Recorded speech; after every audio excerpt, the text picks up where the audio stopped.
Welcome to Fireside Giants. My name is Alex with my co-host here, Anthony Rivardo. Today we're diving into the offensive line. A lot of people have been asking us to do a video about them and what we project that to look like in the 2021 season. Obviously, the Giants went out and signed Leonard Williams. They retained him, got Kenny Golladay. They landed Adoree Jackson. Massive free agent hauls for the Giants this offseason. But the offensive line is one position and unit, really, they did not address. So how are they going to go about this? We're not really sure. We'll have to see what they do. I think it'll mostly be the draft. But we're going to break down what we think will happen at each position with the starters and who they could look at in the draft potentially. We'll list off a couple names. We'll do some film breakdowns in the near future on the top prospects who we think the Giants could target in the first and second rounds.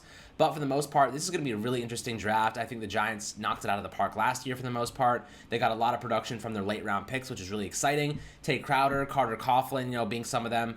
I'm excited to see what they can do this time around, especially with Joe Judge leading the charge. We talked about him yesterday in the culture change video. The guy's really developed this culture, changed it entirely. The narrative is different. Players are taking a bigger role in scouting and recruiting. And it's really, really awesome to see this team acting as a family and not so opposed to each other and really fighting in the locker room like we've seen in years past. I'm really hyped to see what the future holds. But Anthony, my friend, before we dive into the offensive line, how are you doing today? You know how I'm doing. I'm amped. I'm hyped. Let's go Giants. I'm very excited with this offseason and the direction that the Giants are heading. And as I've said repeatedly on the recent episodes, and I didn't get to give my thoughts on Adoree Jackson. I think we'll wait till the next episode to do that. But in summary, very, very happy with the signing. Don't care about the price tag. Very happy with that. So I'm amped right now, man. I'm very happy with where the Giants are headed. But if there is one thing about the Giants right now that scares the absolute living daylights out of me, it is the offensive line. I am terrified of the product of the offensive line that we have right now. But I'm looking ahead to the NFL draft. I've already started doing some film reviews. You know me. I do sit down for hours on end and watch NFL draft prospects and take extensive notes and then share them with absolutely nobody. I do it for my own enjoyment. And then I find clips in my review and then we make film breakdowns about them on the channel. So you all can look forward to that. We're definitely going to do a Rashawn Slater one soon because I've already started reviewing his film and I've pulled a few clips. Let me say I'm very impressed with him. I started, this is actually funny. I'll tell this one little quick anecdote. I started looking at Penei Sewell as well, right? First play I watched by him, totally whiffs on a lead block. I was like, well, that was kind of disappointing. That was super anticlimactic. This offensive line prospect that I hear so much about, first play that I see, he just totally whiffs. I thought that was kind of funny. But regardless, he's a phenomenal talent. Very excited for this NFL draft. Very excited to talk about the offensive line that the Giants currently have and maybe some potential avenues that they can take to upgrade it because it definitely needs to be upgraded in my eyes at least. So that's how I feel. We're going to get further into that. We're definitely going to give our opinions on those offensive guards because I have very strong opinions on them. And I'm ready to do that, Alex. What do you think? I'm ready too, man. And I want to talk about just left tackle. Just to start, we'll start out with left tackle as the first position we kind of overview and give you an idea of what we expect moving forward. Obviously, the Giants drafted Andrew Thomas 4th overall in 2020, and I don't think he's going anywhere. Obviously, you would probably assume the same. And the guy really fought through injury last year. He picked up an ankle injury that required surgery after the season, and he picked it up during training camp. So he played the entire year with this injury to his ankle, which is pretty badass in my opinion. I think playing through that really showed his grit, toughness, and that there's a lot left to unearth when it comes to his potential. That's what gets me so excited about Andrew Thomas. We really haven't seen the surface even scratched yet because of that injury. I think it really hampered him, and I think playing at the NFL level, going against premier pass rushers, it's a big deal, going from Georgia to NFL. You're starting off the season with the Steelers defense, who ended up having one of the best years. The first half of their season was incredible. Bud Dupree absolutely annihilated him. So I think this was a really good wake-up call for Andrew Thomas and what he was expecting to see in the NFL. Just to start off the year, the guy let up 20 hurries in the first 4 games of the season, 5 games of the season, but the second half of the year is what he really excelled. He took a major step forward in pass blocking, a major step forward in run blocking, and I was really excited to see Andrew Thomas really take that developmental leap forward and really pick up some things after the halfway point of the season. And I think, transitioning from Mark Colombo to Dave DeGuglielmo probably didn't help his progression. It obviously helped him a little bit in terms of his progression just the second half of the year. He took some minor steps forward in various categories. But I think that for the most part, I was happy with his performance the second half. He did show the development we were expecting despite the injury. And I think next year, going into a season where he has some chemistry with Will Hernandez and Shane Lemieux, he's cemented at left tackle. He understands the scheme a little bit better. He has some more chemistry with Daniel Jones. I think that's a big part. You have to don't underestimate the chemistry between the quarterback and left tackle that has to be good too. So I think those two guys are going to have a little bit more familiarity with each other. I think we're going to see Andrew Thomas take a major step forward, and we're going to really see this offensive line take a step forward because of it. Now, obviously, the major problem is the right side. We're going to talk about that in a minute. But Anthony, give me your take on Andrew Thomas. Yeah, anybody who's been watching this channel or listening to this podcast for a long time knows last offseason, I was definitely pretty high on Andrew Thomas. I did have him as my third offensive tackle on the board, just check to confirm that. But that wasn't to say anything negative about him, that he was my third offensive tackle. I had Jedrick Wills above all else. I thought that he was the most polished. He was excellent.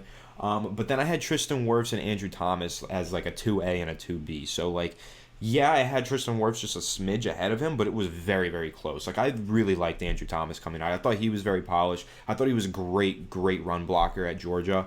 And I thought that he had really good technique. He just needed to clean up some things with his hands. I thought that his feet, his kick step, all of that was really good. So that's why this season I was very surprised to see that become an issue for him. He really kind of got all over the place with his footwork, and his technique really wasn't fundamentally sound like it had been for 3 years at Georgia. So that was really confusing, really surprising. Then we come to find out there's something going on with the coaching staff, so we think that's the problem. So, okay, sure. And then second half of the season, new coach comes in, new offensive line coach. Technique looked better, right? It was improved. Still wasn't all the way there. Then, end of the season, we learned that he had an ankle injury the entire year. Okay, now it all makes sense. That's why his footwork was so inconsistent, right? Because he wasn't comfortable playing on that ankle that required surgery. So that makes a lot of sense to me. So now I'm looking ahead to year 2, and I'm thinking, well, Andrew Thomas, I know he had this technique. I don't think he lost it after this 1 year of craziness. I don't think he has, but it's possible that he doesn't bounce back. I think, ultimately, though, I think that year 2 is going to be big for Andrew Thomas. I think he's going to be healthy. I think he's going to have a more consistent coaching staff, more consistent game plan, hopefully, with the pass protection calls and all of that. Because, we've got Nick Gates going into year 2. There was definitely some miscommunications along the offensive line. Will Hernandez, in particular, would struggle with the communication side of it pretty frequently. And I think that led to a lot of negative plays by Andrew Thomas early on in this year. Again, Nick Gates making some wrong calls at the line of scrimmage, sliding the wrong way. That definitely didn't help Andrew Thomas either. I just think year 2 with this offensive line, they can kind of gel together. Not sure how much they're going to gel together because we have a chance of seeing 2 to 3 new faces on the offensive line come the regular season. But still, Andrew Thomas, year 2, I think he really does take a step forward. I think he's healthy now. I think he gets to go back to doing the great technique that he had at Georgia now that he's healthy and comfortable on that ankle. And I think that his second year just growing, knowing what he did wrong, reviewing film, and hopefully having better scheme and coaching in front of him, I think that we're looking at a really solid year 2 for Andrew Thomas. I do see him as a long-term starting offensive tackle for the Giants, at left tackle especially. But yeah, there's a lot of uncertainty around the rest of the offensive line, really. But yeah, left tackle, I feel very solid there. I think it's locked in. Very confident in Andrew Thomas. Yeah, it wasn't a pretty rookie season. It wasn't perfect, but there was a lot to like. He had some really, really good games. He had a lot of really good reps against good competition. Just time for him to put it all together in year 2, and I absolutely think that he will. Yeah, I remember seeing offensive line coach Paul Alexander, he used to be the offensive line coach for Dallas and Cincinnati, say that he didn't understand why Andrew Thomas's fundamentals went out the window the second he got to the NFL. He thinks that there was some coaching, mishaps, to say the least. He thinks that they kind of messed with his fundamentals and it changed his entire style. And I think that's kind of why Joe Judge got pissed off at Mark Colombo. He was like, what are you doing, man? You're changing a guy that we just drafted 4th overall, and he didn't need to be changed. He needed to be just developed into what we needed him to be, but not changed entirely. And that, completely threw him off. Andrew Thomas played way better the second half of the year when he resorted back to his former fundamentals. And I think we saw him recover really well, too. There was a couple instances where, in the first half, he was beat really, really easily on the inside. Cardinal sin, you should never be beat on the inside as a tackle.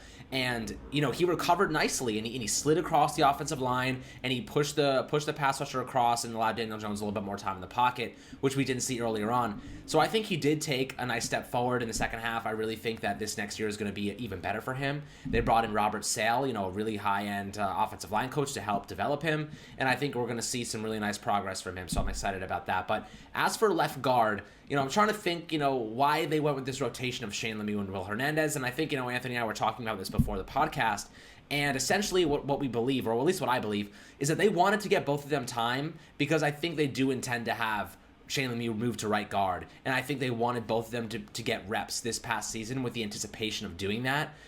Because they couldn't move Kevin Zeitler. There was no way they were going to bench Kevin Zeitler at that time. Otherwise, they were really just writing off the season. They were just dooming Daniel Jones. But, I think they wanted to get both of them time because they anticipated, they want Shane Lemieux to be a starting guard, and Will Hernandez to be a starting left guard for them. And what I will say is, Will Hernandez has 1 year left on his deal, so that's obviously a big portion of this. They have him on a pretty cheap contract. The Giants don't have much more money to spend after all of these free agent signings, so I highly doubt they go out and sign a guy like Trey Turner. Very unlikely, unless he's coming at a veteran minimum salary, which is highly unlikely as well. So I think they're going to roll with Will Hernandez at left guard, and I saw him training. He's training left and right side, doing both. With Duke Mayweather, he's a premier offensive line trainer, so he's been working with him, trying to get his stuff right. He looks a little bit skinnier, actually. He looks a little bit more agile. I think that he actually dropped a little bit of weight because I think they want him to be more of an athletic trap guard, which is what Shane Lemieux was at left guard for them last season. I think they wanted Will Hernandez to lose a little bit of weight. They wanted him to kind of pull and be more athletic in the running game so he can be a lead blocker. He was a little bit too heavy, in my opinion, to be that lead blocker. He was more of a power guy. But I think they want to really use a power scheme, but really having him pull, which needs him to be a little bit more quick so that Saquon Barkley can follow him. But we'll see. We'll see how this all develops. I think Will Hernandez will be the starter. He obviously has had his fair share of struggles in the past in pass blocking and run blocking. But I'd say he's about an average player. I'm not going to say he's above or below, but I think he's about average. Anthony, what do you think about that assessment? Was that for Will Hernandez or Shane Lemieux? You saying average, about average? Will Hernandez. Yeah, I'll agree on that. I want to discuss Shane Lemieux real quickly because this is where I'm going to turn into more of a negative Nelly. I was very positive about Andrew Thomas just a second ago. I'm really about to flip the script or flip the tone right here. I don't see Shane Lemieux as a future starting offensive guard for the Giants at all. I'm gonna get a lot of hate. I know a lot of Giants fans are really high on Shane Lemieux and they really love the way that he plays. I love the way that he plays. I love the energy that he brings, and I love his mauling attitude. I just hate the way that he pass protects. I think it's bad. I think he loses really quickly, really often. I think he's really bad in pass protection, and I don't think it's something that can be coached out of him so quickly. I don't think that he can. I think Shane Lemieux really needed to sit the entire rookie year. I don't think that he was a guy who should have played last year. I think, as soon as he played, I guess the chemistry looked better against Tampa Bay, right? And Andrew Thomas played better. The offensive line just looked way better. And he was an upgrade over Hernandez in the running game. But I really think overall, you're looking at a guy who has struggled tremendously in pass protection. And when we're all talking about being in agreement of saying this is the year we need Daniel Jones to break out. This is the year we need Daniel Jones to be protected, have time, play with those weapons that we just gave him. We need Daniel Jones to break out. That's what we're saying. We need a better pass protector at offense guard. That's how I feel about Shane Lemieux. So I'm going to say for him, to me, he's well below average. I don't see him as a comfortable starting option going into the season. A lot of you are going to disagree with me. I think Dave Gettleman even disagrees with me. I think he's going to end up being a starter.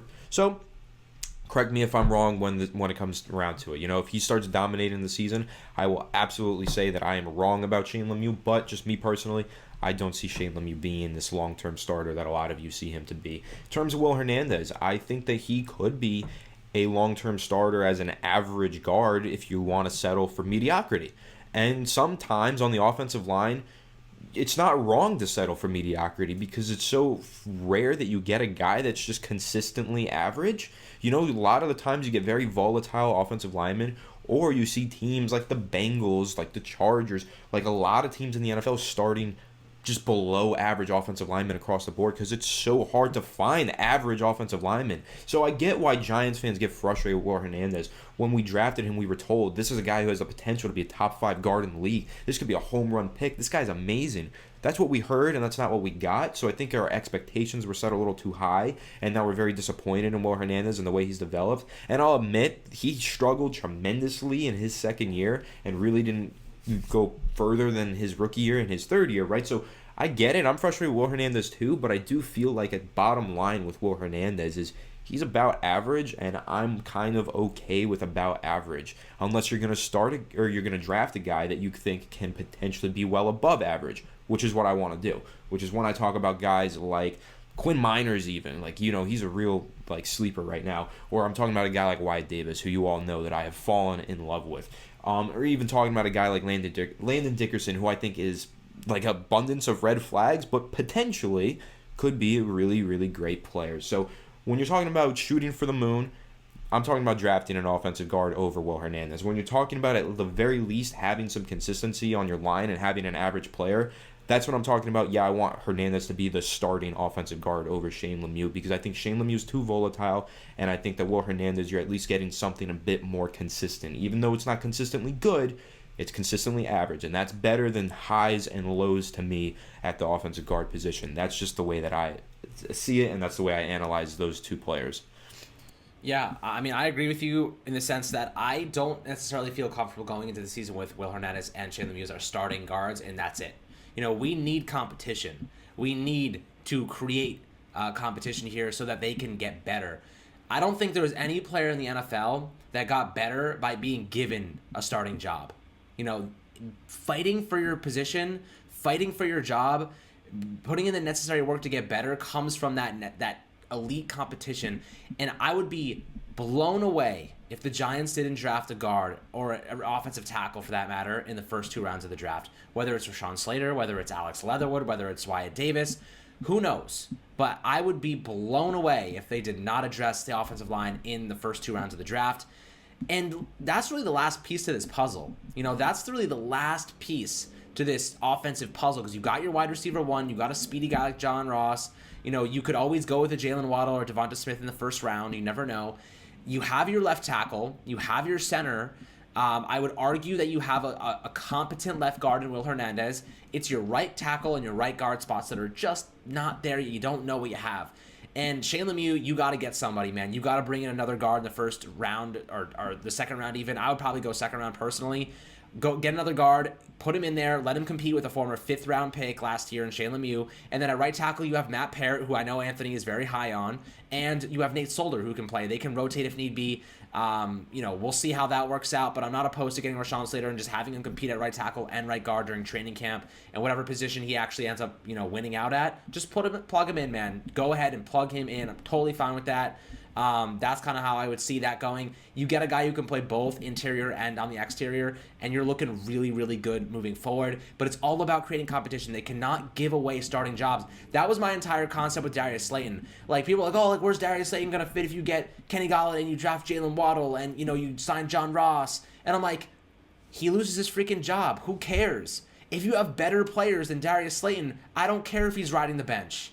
You know what I mean? If you have better players than the players you had starting last year who did absolutely nothing, I don't care if they're riding the bench. Okay? That is the how I feel. And that's not to say I don't love Darius Slayton. I was using him as an example, but for the most part, the Giants just went out and got a couple of great receivers when they are healthy, and they could go out and draft another guy, and that's going to bury Darius Slayton on the depth chart. That's just the reality. He's going to get buried. And he's going to have to fight. He's going to have to compete, and he could compete with John Ross and maybe win that position battle. But I think that'll bring the best out of him. He would definitely, I think, win that position battle. But I'll play devil's advocate, or I'll agree with you. I guess we're both being the devil here, right? Burying Darius Slayton on the depth chart is not necessarily burying him, because wide receiver is a position that is often injured, so that's one thing that you keep in mind, right? So if Darius Slayton realistically is your wide receiver 4, you're going to see him on the field you're probably going to see him start more than one game a year. So, but then also you're talking about your wide receiver 4 being a guy that we think has potential to be a wide receiver 2. So you're talking about, you put 4 receiver sets out there, you're going to just throw the ball at will. Like, you are going to gain passing yards on passing yards. That's basically the concept there, that trickle-down effect, right, Alex? Like, I like to really talk about, shout out to PFF Mike Renner, really big fan of his work. So that's kind of the concept there. But, yeah, so I want to touch on Rashawn Slater. You just mentioned him. He's probably turning into my number 1, maybe number 2 draft target at number 11 for the Giants. I'm really high on him. And you kind of hit on why, right? Like, I am very high on Matt Parrott. I think everyone knows that. That was like my guy heading into the 2020 NFL draft. And then I was shocked when we actually landed him in the 3rd round. That was a dream come true for me. I think he is a starting right tackle in the NFL. I don't know for a fact. No one does. So let's see what we have in him. I wanted to see him start some games last year. We never got to see him. Very disappointed and a little frustrated that didn't happen. Whatever. I want to see him start some games this year at the very least. But I think you draft Rashawn Slater, you let the two of them duke it out in camp, but ultimately you go in with the plan that you are having a day one starting offensive guard and potentially, since he has that ability to play on the outside, potentially an all-pro day one offensive guard in Rashawn Slater. That's the way that I see it. I think instantly you just have him go ahead, compete at right tackle, but really that's more just to bring the best out of Matt Parrott, show him how he can improve, how he can compete and be a better player. Then you have Matt Parrott start at right tackle. I think Nate Solder in this scenario is the swing tackle. He's the jumbo offset tight end, whatever. And then I think you just have Rashawn Slater go in there, all-pro offensive guard from day one. That's kind of how I see it. And I've started watching Rashawn Slater, as I mentioned earlier in the video. Lateral quickness, getting to the second level, beautiful. Now, the lateral quickness is better from the tackle perspective, admittedly, right? But he just has very quick feet, which is good no matter where you are on the offensive line. But when I'm talking about getting to the second level, I'm talking about, I've seen so many plays where he's at left tackle, and then they're getting to the second level. He's like where the center lines up, so he's basically going to the inside and just throwing out vicious blocks, like getting to the second level with ultimate quickness. Like, I don't even know how he's getting from the tackle position all the way over to the center position that quickly. That's where those quick feet, that lateral agility comes in. But it's showing that his best blocks that I've seen have actually been when he's in the box. He's in the middle of the field. He's pulling and he's getting in the middle. I saw a couple plays. I watched the Ohio State game where they tried to do an outside zone. He kind of whiffed on those blocks, but going towards the middle of the field, dominant. So I think that really Rashawn Slater, when people say he can step in and be an all-pro guard day one, I see that. I agree. Would love him at 11. I think that's the solution to the offensive line or the offensive guard position right there if you want to make it that, or you have him compete at tackle, and if you think he's going to dominate, be an all-pro there, by all means, have him play there and then find another guard in round 2 or 3 because there's a lot of prospects to find in this year's draft. So, yeah, really think that the Giants have a lot of options and avenues that they can go to improve this offensive line through the draft. But like I said, there's a few guys on this team already that I think are pretty talented, and we can definitely look at and say, I have some confidence in you going into 2021. Yeah, and let me build on that. The Giants drafted Matt Parrott in the 3rd round and Shane Lemieux in the 5th round. Okay, and those two players, I have hopes that they could be competent players, maybe not starting level, but at least reserve level. They can be on the roster and help this team. If you spend a 1st or 2nd round pick on offensive linemen, I think with the way this team is trending in terms of their scouting and how everything's taken a step forward lately, I think they've got it down. I think they understand what type of player they need, their work ethic, how they're going to fit the scheme.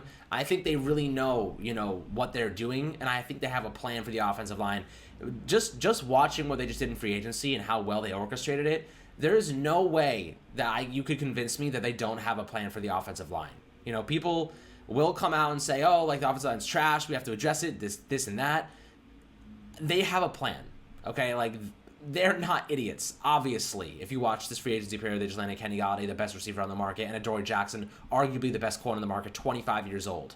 They have a plan for the offensive line, whether it's starting Will Hernandez at left guard or drafting someone like Wyatt Davis if they can land him in the 2nd round. At right guard, maybe Alex Leatherwood. He just came back with 90-plus percentiles of all his measurables, and they're saying he's going to move inside. We don't know what they're going to do. They know all of this stuff a lot better than we do, and I trust that they have a plan. I believe that Joe Judge has this thing figured out, at least on paper. We'll see how it translates to the football field, but that's the next level. That's the next step. But I think this upcoming draft is going to be super exciting. I think it's going to be very offensive line oriented, so I'm excited to see what the Giants do there in terms of helping some of these spots. Rashawn Slater, like Anthony mentioned, would be an incredible selection. You can compete. He can compete at right guard, right tackle. If Andrew Thomas got hurt, he can move to left tackle. The guy can play center. They're saying he could be an elite level center, just, Marcus Pouncey level center. Like, that's what they're saying about this kid. He's legit coming out of Northwestern, and he's super, super smart and strong, too. So I'm really excited to see, what kind of attention he draws as we get closer to the draft and where he gets selected.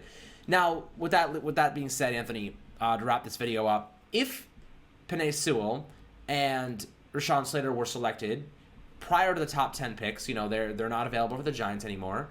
Is there anyone you'd be willing to spend the pick on at 11, trade back, or are you waiting till the 2nd round? Talking about strictly on the offensive line? strictly on the offensive line? It's so interesting. It's a good question because, we discussed this before we started recording. I haven't delved into Christian Darrisaw yet. Potentially it could be him. Haven't dived in yet. Haven't really started grinding the film on him just yet. Liked what I've read. Want to see it with my own two eyes before I say whether or not I take him at 11. So me personally, no, I wouldn't take him at 11. I've heard of Telvin Jenkins. Again, haven't dived into the film, done some reading, seen some clips that were pretty impressive. But no, probably not comfortable with him at 11. Now, here's the big one that most people are going to mention right away is Elijah Vera Tucker out of USC. And I think that he's a really interesting guy. From what I've read, and I have watched a little film on him, but from what I've read, not exactly killer against the best competition, struggled against top-tier competition, might be a guy that struggles in his rookie season and needs to grow into year 2, right? So that's potentially what you're talking about with Elijah Vera Tucker. Now, do I feel comfortable with that at 11? Probably not. Do I feel comfortable with that at 20 in a trade down? Yeah, I feel pretty comfortable with Elijah Vera Tucker in a trade down. But yeah, at 11, offensive line, I don't know.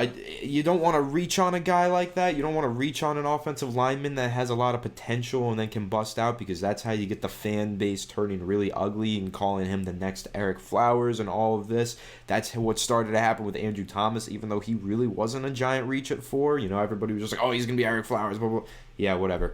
So yeah, I don't know. At number 11, if Sewell's there, instantly you sprint with the car to the podium. That's a home run. Rashawn Slater, I think that's also knocking it out of the park. I think that would be a great selection.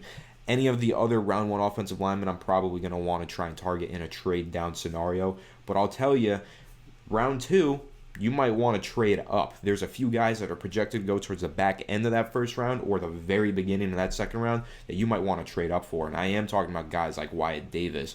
And there's a couple offensive tackle prospects that could potentially be there on the board at the end of the first round or early second. Even Alex Leatherwood, offensive tackle, most people are projecting him as guard. He's kind of moving up to where he was supposed to be a fringe, middle second round pick. Now he's a fringe first round pick.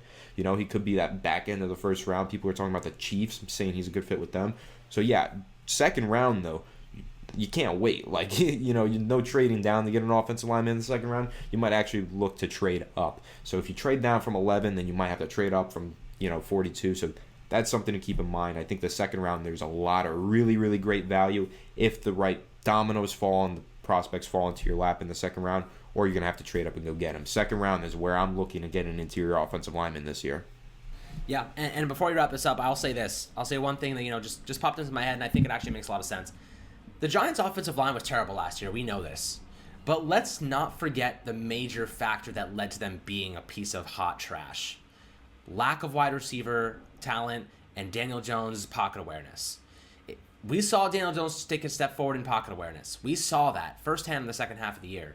The wide receivers were absolute garbage. We also saw that very clearly. The Giants addressed that. They addressed the wide receiver position. They got him another big body tight end in Kyle Rudolph, and they're going to probably get him another offensive guard.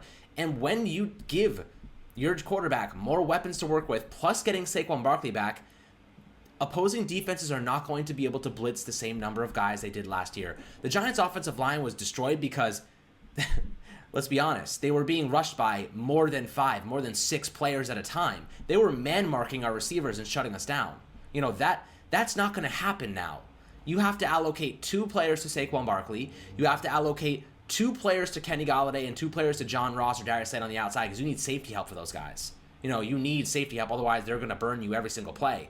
You need to have 2 deep safeties every play now. You need to be playing cover 3. You need to be taking your linebackers and putting them into zone coverage, or man marking them against Saquon Barkley coming out of the backfield, or Kyle Rudolph and Evan Ingram in 2 tight end sets. This is going to be a totally different offense, and it's going to help the offensive line, because it's going to force defenses to take guys away from blitzing. We're going to see less blitzers against the Giants, and it's going to make the offensive line look better. It's going to give Daniel Jones more time in the pocket. And we have guys like, Shane Lemieux, who had a year of experience. We had Matt Parrott, who has a year of experience now. And you're going to probably end up drafting someone, and you're getting Nate Solder back. I'm concerned, but I'm not freaking out about it. Okay, that's kind of how I'd categorize my emotions toward the offensive line right now. I'm concerned, but not freaking out. They have a plan, and they probably imagine there's going to be a lot less pressure coming towards Daniel Jones because of their upgrades that they made. Now, I'll let Anthony, what do you think about that, and then we'll close it out. Yeah, I agree. I'm concerned, not freaking out just yet. If they don't draft any offensive linemen in April, I'll be freaking out. But I do feel like that's their plan. I do think they have a plan. I think they have the plan to address the offensive line in the draft, and I think that's going to work out really well for them. Like I said, I see a lot of interior offensive line talent in that second round. I just see a lot of offensive line talent this year. A lot of guys, who opted out in 2020, coming out this year. A lot of players who, because there were certain opt-outs, had, chance to shine in 2020, looking like really solid players coming into 2021. So, yeah, well, at this moment in time, I'm concerned because we don't have the offensive line in place that I would like us to. I do think that there's a really good chance, a lot of room for improvement through the draft, and I think that's ultimately where it happens. So really looking forward to next month, looking forward to the NFL draft in April, and looking forward to really diving into all these prospects on the Fireside Giants YouTube channel with film breakdowns, podcasts, all that stuff. I love making draft content. It's really like maybe my favorite thing to do. So looking forward to that more than anything. Very excited. Not concerned with that because I know Fireside Giants, the way that we've been churning elite content out, we're going to keep doing that. We are feasting right now. We are dominating the game, and I can't wait to keep doing that. So look ahead to that. It's going to be fun. It's going to be exciting. And, yeah, I think the Giants do ultimately have a plan on their offensive line. Yep. And if you guys enjoyed this video, please make sure to subscribe below and leave a like on YouTube. Obviously, turn off new notifications for Twitter, Spotify, and Apple. We are on the grind. If you watched this during free agency, we took it to another level. A level many have never seen before, some might say. And I'm excited for the future too, Anthony. We have a lot planned. Our goals are sky high. We haven't even set them because we don't want to reach them too quickly. So I'll just hint this. We have a certain goal. We have a certain plan in place that to the moon. Not going to bring it up yet. Want to make sure it's more official, but Alex knows what I'm talking about. We do have something really exciting. This is like GameStop short squeeze excitement. Like literally, the peak. Literally, it would. If we pull it off, it'll blow all of you away, and you'll see, man. You'll see. It will all be revealed to you in time. That's right. In time. So I hope you guys stick around with us for the foreseeable future. We're not going anywhere. We hope to continue to produce elite level content for you on a daily basis. But as always, guys, thank you so much for tuning into Fireside Giants for another episode, and we'll catch you guys on the next video.